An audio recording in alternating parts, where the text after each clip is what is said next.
जब भी पाँव के अंगूठे में दर्द होना तो आप समझ लें कि यूरिक एसिड का हमला हो गया है।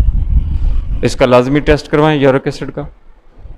अगर यूरिक एसिड आपके टेस्ट में आ जाए तो फिर इसका जितनी जल्दी इलाज मुमकिन हो उतनी जल्दी करवाएं, क्योंकि अगर ये बढ़ जाए, बहुत से लोगों को मैंने सुना है कहते हैं जी यूरिक एसिड है, ठीक हो जाएगा, बस दर्दें हैं, कोई पेन किलर खाते हैं ठीक हो जाते हैं।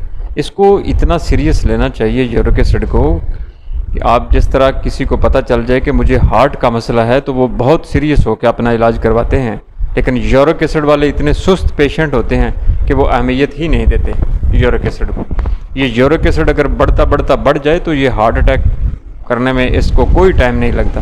ये खून की नालियों में एसिड की ये आला तरीन किस्म है, ये खून की नालियों को शिलिंग कर देता है और हार्ट अटैक बिल्कुल इसकी वजह से हो जाता है अगर इसका इलाज ना करवाया जाए। तो जो हमारे पास इसकी देसी जड़ी बूटियों से हम इलाज करते हैं 3 महीनों में ये मुकम्मल ठीक हो जाता है। 1 महीना दवाई खिलाने के बाद मरीज़ का दोबारा यूरिक एसिड का टेस्ट करवाते हैं तो फिगर का पता चल जाता है कितना कम हुआ है।